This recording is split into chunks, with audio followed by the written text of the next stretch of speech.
नमः सिद्धेभ्यः अखण्डमण्डलाकारं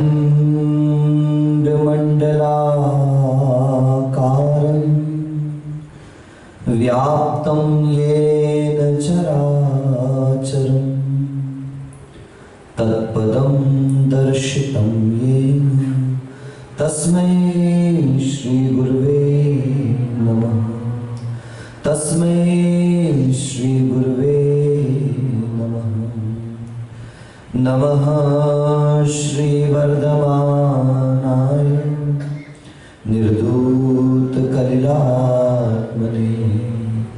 सालोकानां त्रिलोकानां यद्विद्यादर्पणायते।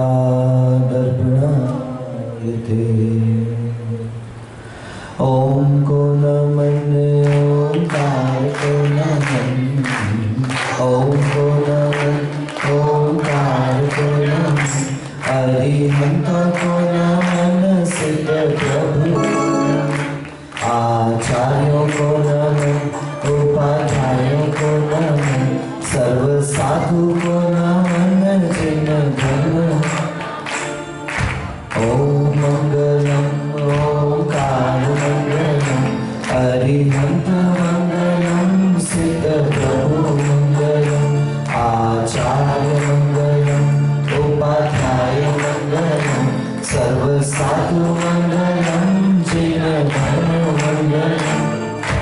ओम उत्तमा ओंकार उत्तमा अरिहंत उत्तमा सिद्ध प्रभु उत्तमा आचार्य उत्तमा उपाध्याय उत्तमा सर्व साधु उत्तमा जिन धर्म उत्तमा।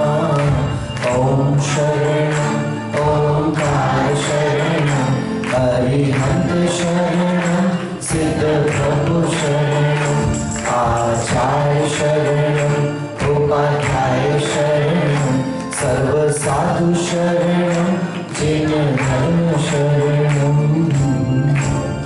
पंच परमेश्वर भगवान की मूल नायक श्री खजराट वृषभनाथ भगवान की श्रवणोदय एवं देवपुरी में विराजमान चैतन्य चमत्कारी चिंतामणि पार्श्वनाथ भगवान की आचार्य भगवंत समंत भद्र महाराज की चारित्र चक्रवर्ती प्रथम आचार्य गुरुवर शांति सागर जी महाराज की परम पूज्य समाधि सम्राट अभीक्ष्ण ज्ञानोपयोगी वात्सल्य मूर्ति मम दीक्षा गुरुवर्य षष्ठम पट्टाचार्य समाधिस्थ आचार्य भगवान अभिनंदन सागर जी महाराज की नगर गौरव राष्ट्र गौरव धर्मालंकार आचार्य श्री रयण सागर जी महाराज की वर्तमान सप्तम आचार्य श्री अनेकांत सागर जी महाराज की समाधिस्थ आचार्य निजानंद सागर जी महाराज की अहिंसा परमो धर्म की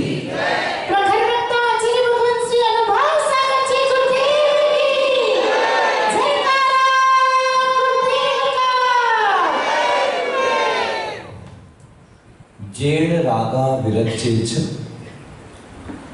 जेण से सुरजदी जेण वित्तिम पभावेच तम नाणम जिन शासन। दिगंबरत्व श्रमणत्व जैन संस्कृति और भारतीय संस्कृति एक साथ मिलकर के एक ही उद्घोष करते हैं कि जिसके माध्यम से हमारे में प्रेम तो बढ़े लेकिन राग की कमी आ जाए। प्रेम जो प्राणी मात्र के प्रति सहजता का भाव है, सरलता का भाव है। राग जो किसी व्यक्ति विशेष के प्रति आकर्षण का मार्ग है। तो राग की कमी हो और प्रेम की वृद्धि हो। पाप मार्ग से हट करके श्रेयस मार्ग जो मुझे मेरे अलावा भी मुझ में तो करे लेकिन अन्य के अंदर भी ऊर्जा का संचार कर देवे, ऐसे श्रेयस मार्ग की ओर हमारी प्रवृत्ति हो, जिसके माध्यम से संपूर्ण विश्व में प्रेम का प्रचार प्रसार हो। अगर वास्तविकता में कोई ज्ञान है तो वो यही ज्ञान है जो ज्ञान विवाद, जो ज्ञान विभाजन का कारण बने, उसे जैनाचार्य ज्ञान ना कह करके ज्ञान का दुरुपयोग और अज्ञान कहते हैं। अभी द्विवेदी जी कह रहे थे मैं तो अज्ञानी हूं, बंधु, यही तो सबसे बड़ी इस धर्म की विशेषता है कि वो चींटी को भी अज्ञानी नहीं कहता, वो वृक्ष को भी अज्ञानी नहीं कहता।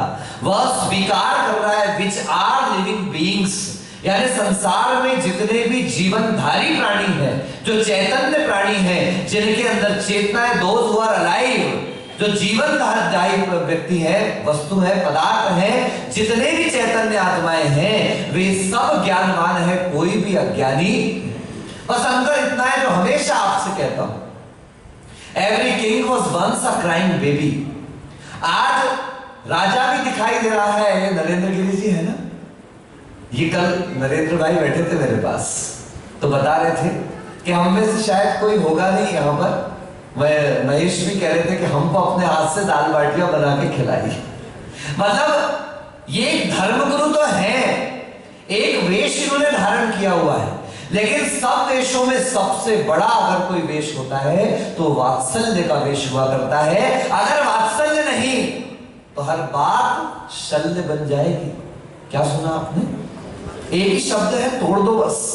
अगर वात्सल्य नहीं तो हर एक बात शल्य बन जाएगी। कल की घटना आपको याद होगी, कल अफगानिस्तान पर तालिबान ने पूरा कब्जा कर लिया, जबकि वे दोनों एक ही जाति के लोग हैं। जाति काम नहीं करती, धर्म काम नहीं करता, संप्रदाय काम नहीं करता। सारी दुनिया में अगर दुख के लिए कुछ काम कर रहा है तो वो स्वार्थ काम कर रहा है, और सुख के लिए अगर कुछ काम कर रहा है तो वो निस्वार्थ भावना काम कर रही है। स्वार्थ है तो देख लो, भाई भाई में भी भेद है। अगर स्वार्थ है तो पति पत्नी में भी भेद है। अगर स्वार्थ है, आप कभी उठा करके अपने धर्म ग्रंथों को देखिए, भारतीय संस्कृति में जितने भी धर्म हैं, चाहे वो जैन धर्म हो, चाहे वो हिंदू धर्म हो, चाहे वो बौद्ध धर्म हो, हमारे यहाँ तलाक जैसा कोई शब्द है ही नहीं। उठा लीजिए आपको जितनी मान्यता उठानी है भारतीय संस्कृति में, ये तलाक शब्द अगर कहीं से आया, वो जो भोगवादी संस्कृति के लोग हैं, वो जो भोगवादी विचारधारा के लोग हैं, जो स्त्री को भोग का साधन मानते हैं, जो स्त्री को एकमात्र एक पदार्थ मान करके चलते हैं, वह संस्कृति तलाक की अवधारणा को लाती है, वह संस्कृति डिवोर्स की अवधारणा को लेके आती है। लेकिन हमारे इस भारत में जिस दिन ये कन्या विवाह करके अपना घर अपने पियर से पैर बाहर रखती है, अपना पैर अपने पियर से बाहर रखती है, उसी दिन कह करके निकलती है कि इस घर से मेरी डोली जा रही है, अगर अब कभी लौटेगी तो मेरी अर्थी ही यहाँ पर लौट के आएगी। बंधु, ये भारतीय संस्कृति है। लेकिन इंडिया कहने वाले लोग क्या भारत को जानेंगे? है सब जगह India India India India India. हम कितना पुरुषार्थ कर रहे हैं, हमारे गुरुओं ने कितना पुरुषार्थ किया, ये संत कितना पुरुषार्थ कर रहे हैं कि आपसे मुख से अगर निकले तो कभी भी इंडिया नहीं निकलना चाहिए, किंतु भारत शब्द निकलना चाहिए।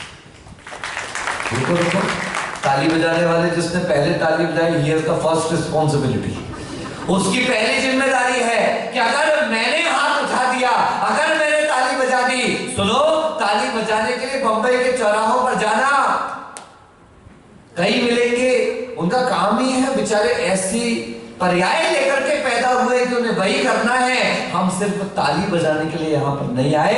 Action speaks louder than words.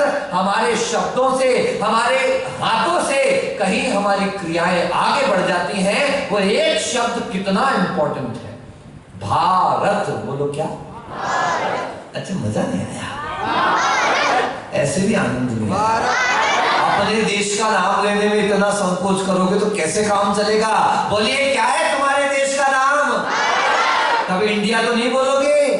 अंग्रेजी में भी मत बोल देना, ध्यान रखना। जापान को अंग्रेजी में भी जापान कहते हैं, लंदन को अंग्रेजी में भी लंदन कहते हैं, पाकिस्तान को अंग्रेजी में भी पाकिस्तान कहते हैं, श्रीलंका को अंग्रेजी में भी श्रीलंका कहते हैं, अमेरिका को इंग्लिश में भी अमेरिका कहते हैं, अफ्रीका को इंग्लिश में भी अफ्रीका कहते हैं। पूरी दुनिया में दीपक लेके भी ढूंढो तो अपने भारत जैसे मूर्ख लोग नहीं मिलेंगे। सारी दुनिया में जिस देश का जो नाम है उसका वही नाम अंग्रेजी में है, लेकिन हम बड़े होशियार, कोई भारत कहने में शर्म आ रही, हम इंडिया कहते हैं। जरा डिक्शनरी उठाओ, ऑक्सफोर्ड, उसमें साफ लिखा हुआ है Indians are the pupils, those who are poor civilized, those who are not having the sense of eating, those who are not having the sense of living, those who are not having the sense of wearing, जिन्हें कपड़े पहनने का तरीका नहीं पता, क्योंकि विवेकानंद जी गए थे अमेरिका और वहां पर अमेरिका की गलियों में घूम रहे थे, एक अंग्रेजी जोड़ा आया, आकर कैसे वस्त्र थे, हाउ पुअर सिविलाइज्ड इज, उसको तो कपड़े पहनने भी नहीं आते। विवेकानंद जी वहीं रुके सुनना, और अगर मेरी बात से आपको आनंद हो और लगे कि ये हमारी संस्कृति है तो आपके हाथ लहरा जाना चाहिए इस संस्कृति के लिए। वो विवेकानंद जी ने तुरंत पलटे और जवाब दिया कि मैडम, आपके यहाँ स्टैंडर्ड टेलर डिसाइड करता है, हम भारत के लोग हैं, हमारे यहाँ टेलर नहीं कैरेक्टर डिसाइड करता है कि आपका स्टैंडर्ड क्या है। हम टेलर के पीछे पड़े। देखो क्या संस्कृति है। परसों कल नहीं परसों दीक्षा दिवस मनाया इन लोगों ने, कोई पंजाब की ड्रेस पहन करके आया, कोई महाराष्ट्र वाले भूल गए थोड़ा सा, कोई कश्मीर की ड्रेस पहन करके आया, कोई बंगाल की ड्रेस पहन करके आया। विविध संस्कृतियों के बीच में भी अनेकता में एकता का भाव लिए ये भारतीय संस्कृति है, और हम उसे इंडिया कह रहे हैं। लिख दिया डिक्शनरी में, Indians are the peoples those who are poor civilized, जिनको पहनने का, खाने का, उठने का, बैठने का ढंग नहीं है, उन्हें इंडियन कहा जाता है। And the place where they live is called India, और जहां पर वो रहते हैं उसे क्या कहा जाता है? इंडिया। अब आप समझ लीजिए, क्या आप सच में इंडियंस हैं? क्या आप इंडिया में रहते हैं? आप ये मत कहना महाराज आप तो लगे हो अंग्रेजी बोलने में। अरे मेरे गुरु ने मुझे सिखाया है, अंग्रेजी पढ़ो, अंग्रेज मत बनो। क्या कहा बोलो? हाँ, हम उल्टा हो रहा है, पढ़ते लिखते कम है, बनते ज्यादा है, दिखाते ज्यादा है, शो ज्यादा करने का पड़ा हुआ है। ऐसी अंग्रेजों की पूछ बने हैं कि घर में टॉयलेट भी कौन सा हो गया। हम 5वीं क्लास में थे नरेंद्र गिरी जी, तब जयपुर गए थे पहली बार। पापा की ट्रेनिंग थी, गृहस्थ अवस्था के जो पिताजी हैं LIC में डेवलपमेंट ऑफिसर थे, उनकी ट्रेनिंग थी, तो हम उनके साथ गए। तब तक हमने कभी वेस्टर्न टॉयलेट नहीं देखा था। आप गए, चले तो गए, जाए कैसे, बैठते ही नहीं आवे, तो पाइप पकड़, अब हो तो आए, पानी है ही नहीं, तो चिल्लाए, आवाज दे कि मम्मी मम्मी मम्मी, तो मम्मी आई, बोली कुछ नहीं, आ तो कागज से पोता जाते देखिए।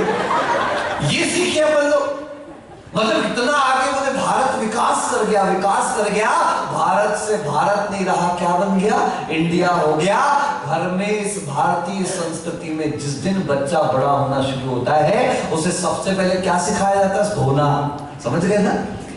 अपन उस संस्कृति को फॉलो कर रहे हैं, अपन उनके पीछे भाग रहे हैं जिनके माँ बाप ने पैदा होने के बाद सिखाया भी नहीं धोना, और अब उनको फॉलो करते चले जा रहे हैं। नहीं बंधुओं, ये भारत है, ये भारत है, ये प्रतिभा रत है। आप देखिए, इसमें प्रतिभाओं की कोई कमी नहीं है, लेकिन शर्त है हम अपनी योग्यता को पहचाने। तो महाराज क्या होता है इंडिया के देने से? बहुत कुछ होता है बंधुओं। एक शब्द घाव करता है, और एक शब्द उस घाव पर मरहम लगा देता है। जब आप इंडिया कहते हो तो ऐसा लगता है किसी ने छुरा मार दिया हो, और जिस समय आप भारत कहते हो तो ये सारी संस्कृति जीवंत होती है।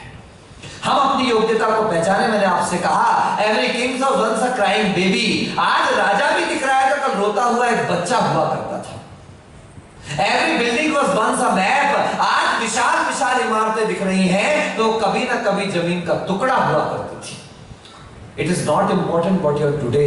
हम आज क्या हैं, आप आज क्या हैं, महत्वपूर्ण नहीं है, लेकिन आपके अंदर क्या बनने की क्षमता विद्यमान है, ये अपने आप में बहुत महत्वपूर्ण बात हुआ करती है। आप कह रहे थे युवा संस्कृति बंधुओं, सच है। अगर आज का युवा संभल गया, कथानक व्याकरण समझे तो सुरभित छंद हो जाए। एक कविता तिवारी करके बहुत अच्छी कवित्री है, देशभक्ति की कविताएं बहुत जबरदस्त तरीके से वीर रसवे प्रस्तुत करती, उनकी कविता है कथानक व्याकरण समझे तो सुरभित छंद हो जाए। मेरे इस देश में फिर से सुखद मकरंद हो जाए। मेरे ईश्वर मेरे मालिक, ये कविता मांगती तुमसे, युवा पीढ़ी संभल करके विवेकानंद हो जाए। हम वो बनने की भावना करें। मैं नहीं कह रहा ऑरेंज कलर के कपड़े पहनो, मैं नहीं कह रहा कि लाल कलर के कपड़े पहनो। सिर्फ चोले से कुछ नहीं होता, सिर्फ वेश से कुछ नहीं होता। जो काम ये गायत्री परिवार उन पीले वस्त्रों में कर रहा है, वही काम नरेंद्र गिरी जी ऑरेंज वस्त्रों में कर रहे हैं, वही काम हम निर्वस्त्र होकर के कर रहे हैं। वस्त्र से वस्तुतः उतना काम नहीं होता जो भाव से हुआ करता है। बंधुओं, उसने कहा हमें विवेकानंद नहीं बनना, हमें विवेकानंद की संस्कृति को अपनाना है। विवेकानंद ने अपनी मां से कहा कि मां मुझे विदेश जाना है आगे की पढ़ाई के लिए। मां ने कहा चुपचाप बैठ जा। एक दिन विवेकानंद ने फिर से भावना रखी, मां मैं जाना चाहता हूं, मुझे विदेश पढ़ाई करने के लिए जाना है। तो विवेकानंद की मां ने कहा शांति रख, अभी नहीं भेजना। एक दिन अचानक विवेकानंद की मां कहती है, बेटा जरा वो चाकू उठा करके देना, मुझे लौकी सुधारना है। विवेकानंद ने चाकू दिया, मां ने लौकी सुधारी और जैसे ही भोजन परोसा, भोजन परोसते परोसते मां बड़े प्रेम से कहती है, बेटा तुझे विदेश जाना था, तैयारी कर ले, अपनी टिकट वगैरह कर ले, जिसमें जैसे जाना है तैयारी करके तैयार हो जा। विवेकानंद को बड़ा आश्चर्य हुआ। अभी तो मां कह रही थी नहीं जाना, अभी तो मां ने कहा था नहीं जाना, अभी तो मां ने कहा था नहीं जाना, और अचानक खुद से कह रही चले जाओ। तो विवेकानंद ने मां से पूछा, मां ऐसा क्या हो गया कि आप अचानक मुझसे कह रही तुम विदेश चले जाओ? तो मां कहती है, बेटा मैंने तुझे चाकू लाने के लिए कहा था। मान लो ये चाकू है, क्या है कुलदीप भाई? मान लो ये क्या है? हाँ भैया, आजकल कलम तलवार से कम नहीं होती, क्या लिख रही है इस पे डिपेंडेंट है। ये कलम नहीं, मान लो क्या है, ये पकड़ने की जगह है और ये चाकू का नुकीला हिस्सा दिख रहा आप सबको? हाँ तो बोलो हाँ, ये चाकू है। मां ने कहा कि बेटा मैंने तुझसे कहा कि मुझे चाकू ला करके दे, तूने मुझे चाकू ला करके दिया। वैभव तुम देते मां को तो कैसे देते पता है? लो चाकू। विवेकानंद आए, मां चाकू लो। मां को चाकू दिया और मां ने निर्णय कर लिया कि मैं तुझे विदेश भेजने तैयार हूं। मां ने कहा कि जब तेरे चाकू देने का तरीका देखा, उसी समय निर्णय कर लिया मेरा बेटा चांद पर चला जाए, मेरा बेटा अमेरिका चला जाए, मेरा बेटा लंदन चला जाए, मेरा बेटा कश्मीर चला जाए, या मेरा बेटा कन्याकुमारी चला जाए, मेरा बेटा किसी का नुकसान नहीं कर सकता।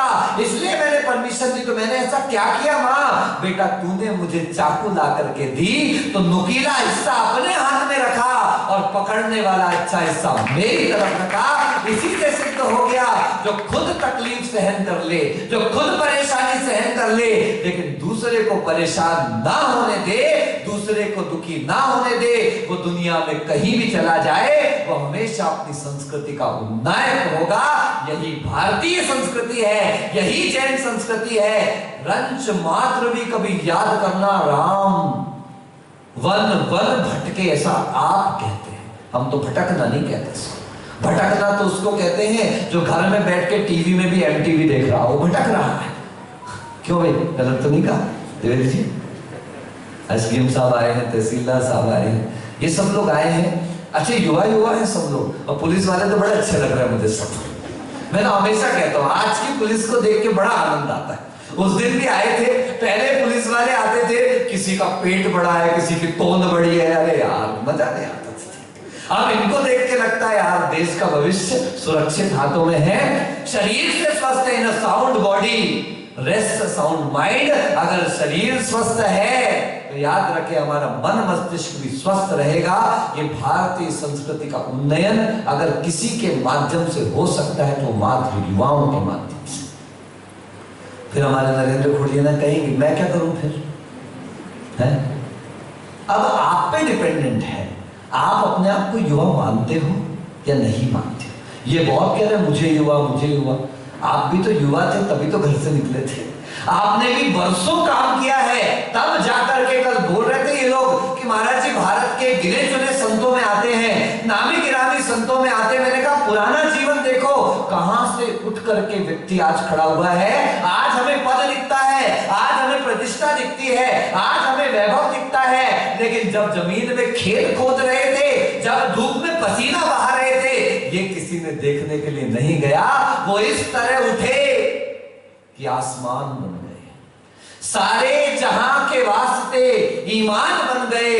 हम उनके साथ रहकर इंसान बन सके और वो बीच हमारे रहकर भगवान बन गए। हम उनके साथ रहकर इंसान नहीं बन पा रहे। आप संतों के करीब आकर इंसानियत नहीं आ पा रही। यहां तो सब तालियां बजाते हैं, मुंडी हिलाते हैं, और जैसे ही यहां गेट से बाहर निकले, खरबूजे को देखकर खरबूजा रंग बदल देता है। बस ये जो रंग बदलने की परंपरा है ना, उसी को छोड़ना। मेरा पहला सबसे बड़ा प्रवचन अगर इस सागवाड़ा में हुआ है तो वो होली के दिन हुआ है। किस दिन हुआ याद है आप लोगों को? सारी समाज रंग खेल करके आई थी, सारी समाज रंगी हुई थी, सबके चेहरों पर रंग था, और मुझे बैठा दिया प्रवचन करने के लिए। मैंने कहा बहुत अच्छा प्रवचन कराया आज आपने, बहुत अच्छे समय पर प्रवचन कराया। सारे एक रंग के हैं क्या? रंग बिरंगे होकर भी सब एक रंग के। काश ये एक रंग हमारे जीवन में चढ़ जाए। बंधुओं, बहुत सौभाग्य का विषय है, बहुत पुण्य का अवसर है कि हम आज भी उस भारत में रह रहे हैं कि जहां भारत की सारी सीमाएं नियंत्रण में हैं। लोग मुंह तो उठाते हैं, अपना सिर तो उठाते हैं, लेकिन देश की सेनाएं उस स्थान पर खड़े होकर के उनके सिर को वहीं के वहीं कुचल देती हैं। उसका परिणाम है कि आप सुरक्षित हो। चाहे कारगिल याद करो, चाहे पुलवामा याद करो, चाहे कहीं के भी सैनिकों को याद करो। यहां सागवाड़ा से लेकर वहां अपनी बॉर्डर तक ये जितने भी सेना के जवान हैं, जितने भी पुलिस हैं, जो ईमानदारी के साथ अपने कर्तव्य निर्वहन में लगे हैं, आज उनका उपकार हमको कभी नहीं भूलना चाहिए।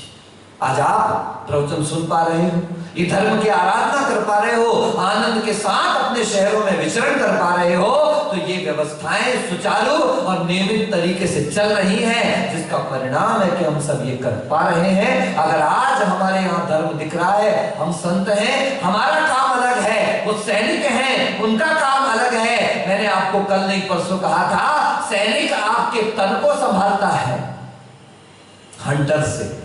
किससे? बोलो ना, अरे मजा नहीं आया। सैनिक आपका तन संभालता है, बोलो किससे? और साधु आपका मन संभालता है हिंट से। किससे? मैं घर नहीं आऊंगा, चलो चलो चलो चलो चलो चलो, मेरा तो एक ही काम है, आप टाइम पर आओ, निमंत्रण करो, महाराज को सुनाओ। हम सुनाने फोकट में नहीं बैठे हैं, ध्यान रखना, बड़ा कीमती समय साहब। हम आपके समय पर, आपके निवेदन पर आपके पास आएंगे, सिर्फ आपको हिंट देने। और याद रखना, जो हिंट नहीं समझता है फिर उसको बोलना क्या पड़ता है? हंटर पड़ता है। तो इसके पहले कि हंटर वंटर का नंबर आए, हम हिंट को ही समझ जाए, हम इशारों को समझ जाए, हम उपदेशों को समझ जाए, हम संकेतों और संदेशों को समझ जाए। ये हमारा परम परम परम सौभाग्य है कि हम लोगों ने इस पर्याय को प्राप्त किया। ऐसे वागड़ जैसे क्षेत्र पर आप लोग जन्म लेकर के आए हैं, जो हर तरफ धर्म गंगा बह रही है। नरेंद्र जी, आपको बताऊं, अगर आप सुबह से निकल गए वागड़ घूमने के लिए, आपकी रात हो जाएगी, लेकिन संत समाप्त नहीं होंगे। इतने संतों का वर्षा योग इस पूरे के पूरे वागड़ में बाढ़ में, उदयपुर से लेकर बांसवाड़ा अंदेश्वर तक, उधर प्रतापगढ़ दरियावत से लेकर इधर डूंगरपुर तक, आप इसका सर्कल बना लें, हर तरफ दिगंबर संत, और यहां तक कि आपकी हिंदू संस्कृति के साधुओं का भी वर्षा योग इस सारे सारे स्थानों पर चल रहा है। और इतना सब पाकर के भी जिसका परिवर्तन नहीं हुआ, तो समझ लीजिएगा, only a dead fish can swim with stream। मात्र एक मरी हुई मछली ही बहाव के साथ रहती है। जो जिंदा है, जीवित है, जागृत है, जिसकी चेतना जीवंत है, वो हमेशा हमेशा पुरुषार्थ करती है नदी की धारा के विपरीत बहने का। हम अगर संसार की धार के साथ बह रहे हैं, तो समझ लेना कि अभी हम मृत मछली के समान हैं। अगर सच में हमारी चेतना जीवित है, मैं बार बार कहता हूं, संसार में रह करके भी मेरी दृष्टि मेरी आत्मा की तरफ हो जाए, मेरे कल्याण की तरफ हो जाए, मेरी दृष्टि प्रभु की तरफ हो जाए। एक बार जिसकी दृष्टि प्रभु की ओर हो गई, जयकारे लगाते हैं ना अपन। अभी आपसे कहा था जयकारों में कंजूसी मत करो। आप सब ये लोग क्या इसलिए कंजूसी करते हैं कि रोज क्या पहला धीमा जयकारा लगाएंगे। इनको मालूम है कि महाराज जी एक नया पॉइंट देंगे, फिर हम अच्छा जयकारा लगाएंगे। हमारे यहाँ बुंदेलखंड से आए, माँ कहावत चलती है, आम बोलो, नींबू और बानिया ये मस्के से रस्ते। सुना नहीं आप लोग? आम को जब तक मसलो नहीं तो रास्ते निकलता, नींबू को निचोड़ो नहीं तो रास्ते निकलता, इन बनियों को भी थोड़ा सा तब इनके जयकारे निकलते हैं। इसलिए बंधुओं याद रखना, भारत कहें इंडिया नहीं कहें, we are not pure civilized. हम निम्न स्तर के लोग नहीं हैं। हमारे यहाँ खाने पीने का जो रहन सहन है, आज सारा विश्व इस भारत की तरफ देख रहा है। इस कोरोना काल के बाद ये संस्कृति, ये योग, ये प्रयोग, ये प्राणायाम, ये अभ्यास जो भारत के पास है, आज सारी दुनिया उसकी तरफ नजर रखी है। आपको बता दूं, अकेले सिर्फ जर्मनी ऐसा देश है जहां पर 700 विश्वविद्यालय जैन और भारतीय शास्त्रों के ऊपर, इस संस्कृति के ऊपर शोध कर रहे हैं। यहां तो उल्टा चल रहा है। कोकापुर का लड़का पढ़ने के लिए सरोदा आता है, सरोदा का लड़का पढ़ने के लिए सागवाड़ा आता है, सागवाड़ा वाले बोलते हमारे यहाँ स्टैंडर्ड नहीं है। यहाँ का लड़का पढ़ने के लिए डूंगरपुर बांसवाड़ा जाता है, वो बोलते हमारे यहाँ स्टैंडर्ड नहीं है। डूंगरपुर बांसवाड़ा वाले पढ़ने उदयपुर जाते हैं, उदयपुर वाले कहते हमारे यहाँ स्टैंडर्ड नहीं है। वो पढ़ने अहमदाबाद जाते हैं, मुंबई जाते हैं, वो कहते हमारे यहाँ स्टैंडर्ड नहीं है। वहां के लोग दिल्ली पढ़ने जाते हैं, दिल्ली वाले कहते हमारे यहाँ स्टैंडर्ड नहीं है। वो अमेरिका, कनाडा, स्विट्जरलैंड पढ़ने जाते हैं। और जाके कभी उदयपुर में देखना, जब मेला लगता है तो वहां पूरी दुनिया के लोग मेले में घूमने, देखने और सीखने कहां आते हैं? भारत आते हैं। दुनिया के लोग सीखने हमारे यहाँ आते हैं और हम मूर्खता की हदें पार करके सीखने बाहर जाते हैं। हमें आज तक अपनी संस्कृति का भान नहीं। लॉर्ड मैकाले जब पहली बार भारत से लौट करके गया तो जा करके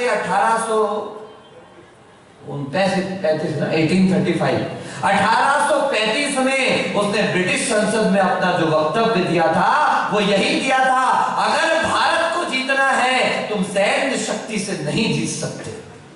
यहां भूमि से महाराणा प्रताप जैसे शासक निकलते हैं, यहां पर ऐसे शासक निकलते हैं जो घास की रोटी खा लेते हैं लेकिन अपने देश की आन बान को झुकने नहीं देते। तब लॉर्ड मैकाले ने लिख करके दिया था, वहां पर वक्तव्य दिया था, अगर भारत को जीतना आप शस्त्र से नहीं जीत सकते, भारत को जीतना आप अस्त्र से नहीं जीत सकते, आप सेना से नहीं जीत सकते। अगर भारत को जीतना है तो 3 काम करो।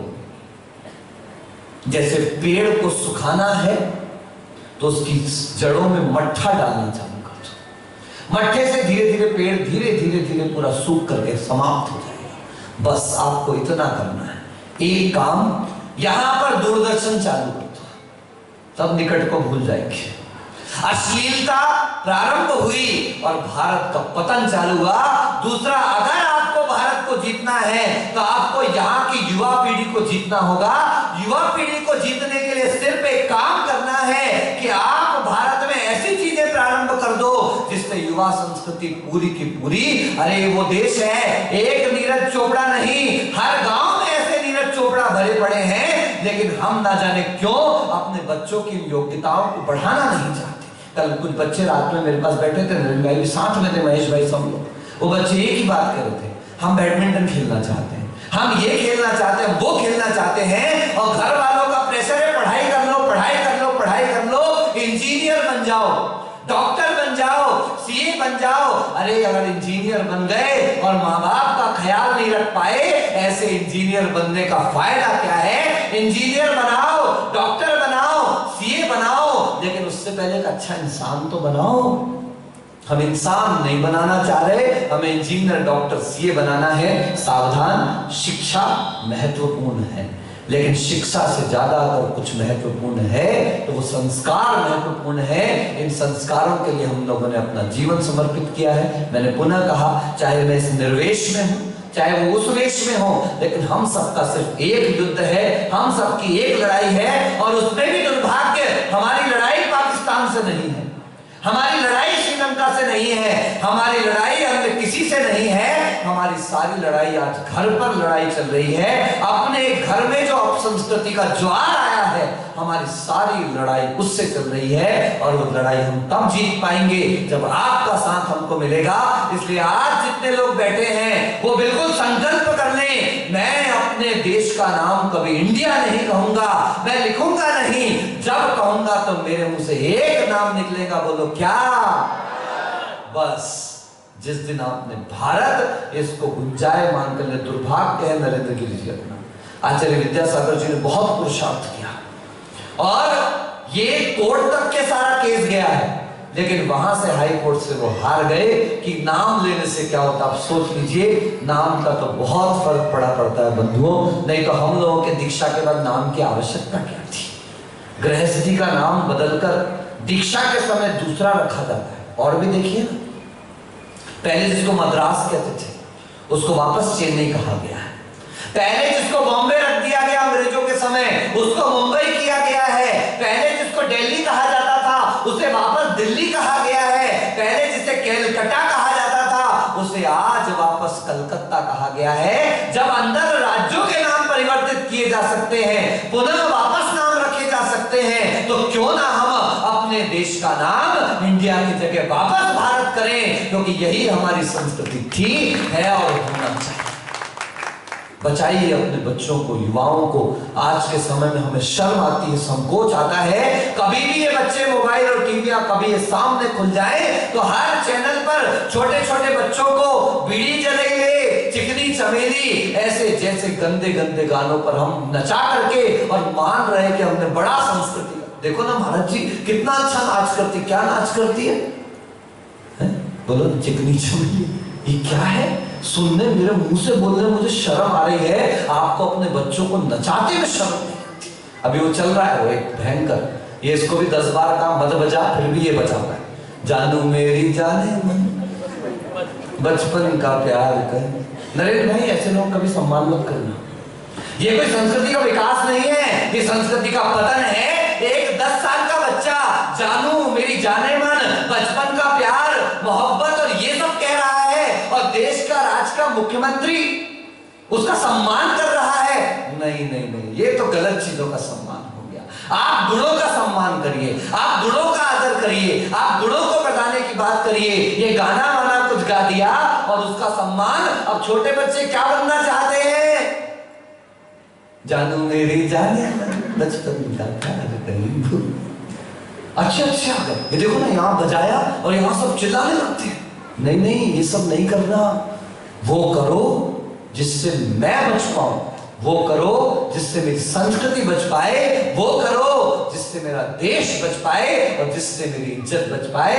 ये हमारा आत्मसम्मान है। कल मैं देख रहा था, अचानक आरती चलते चलते चलते और संगीतकार ने जनगण मन की धुन बजा दी।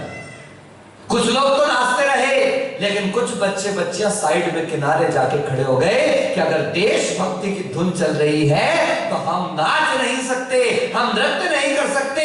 बजाने वाले को भी ध्यान रखना और नाचने वाले को भी ध्यान रखना। सुनने वाला तो बेचारा क्या कर सकता। हम तो महात्मा गांधी हैं, मजबूरी का नाम बोलो। हाँ, हम तो बहुत मजबूर हैं कई मामलों में। इसलिए बंधु, बड़ा सौभाग्य हम भारतीय हैं, बड़ा सौभाग्य हम भारत देश में हैं, बड़ा सौभाग्य हम अहिंसा के उपासक हैं, जिस अहिंसा धर्म के कारण आज भी ये देश इस पंचम काल में अपने संस्कारों को जीवंत रखा हुआ है। वे संस्कार सदैव जीवंत रहे। आप लोग यहाँ पर पधारे, हमारा इतना विनय और सम्मान किया। ये आपकी संस्कृति का परिचायक है, ये हमारी संस्कृति का परिचायक है। इसी तरह का प्रेम वात्सल्य, आपस में मिलन। गुरुदेव कहते थे आना जाना, बोलो ना, खाना खिलाना और सुनना सुनाना, ये 6 चीजें बनी रहे तो संबंध कभी बिगड़ने वाले नहीं है। इन्हीं भावनाओं के साथ हम इस संस्कृति में इन संबंधों को सदैव बना के रखें। हम तख्त पर भी एक हों और हम वक्त पर भी एक हों। इन्हीं भावनाओं के साथ बोलिए गुरुवर आचार्य अभिनंदन सागर जी महाराज जी की।